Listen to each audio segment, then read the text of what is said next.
ഭിന്നശേഷി നിയമനവുമായി ബന്ധപ്പെട്ട് NSS management file ചെയ്ത കേസിൽ ബഹുമാനപ്പെട്ട സുപ്രീം കോടതിയുടെ 4/3/2025 വിധിയുടെ അടിസ്ഥാനത്തിൽ സർക്കാരിൻ്റെ പുതിയ ഉത്തരവ്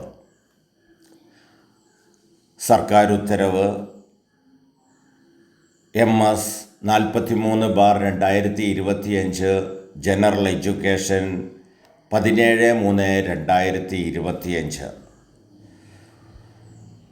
സുപ്രീം കോടതിയുടെ 4/3/2025 വിധിയുടെ പരാമർശം 1 ഉത്തരവിനനുസൃതമായി ഭിന്നശേഷി സംവരണം മൂലം തടസ്സപ്പെട്ട് കിടന്നിരുന്ന NSS മാനേജ്മെൻറ്റിലെ ജീവനക്കാരുടെ നിയമനം മറ്റ് വിധത്തിൽ നിയമതടസ്സമില്ല എങ്കിൽ റെഗുലർ ശമ്പള സ്കെയിലിൽ അംഗീകരിച്ച് നൽകുവാൻ പൊതുവിദ്യാഭ്യാസ ഡയറക്ടർക്ക് നിർദ്ദേശം നൽകിക്കൊണ്ടുള്ള സർക്കാരിൻ്റെ പുതിയ ഉത്തരവ്.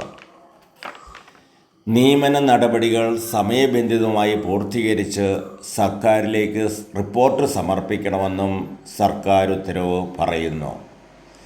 ഭിന്നശേഷിക്കാരെ നിയമിക്കുന്നതിനായി മാറ്റിവെച്ചിട്ടുള്ള തസ്തികകളിൽ ഭിന്നശേഷിക്കാരെ നിയമിക്കുന്നതിനുള്ള നടപടികൾ കോടതി വിധികൾ പാലിച്ചുകൊണ്ട് മാനേജ്മെൻറ്റ് സ്വീകരിക്കണമെന്നും സർക്കാർ ഉത്തരവിൽ പറയുന്നു. ഭാവിയിൽ മാനേജ്മെൻറ്റ് നടത്തുന്ന എല്ലാ നിയമനങ്ങൾക്കും മേൽ സുപ്രീം കോടതി വിധി ബാധകമായിരിക്കുമെന്നും സർക്കാർ ഉത്തരവ് പ്രതിപാദിക്കുന്നു.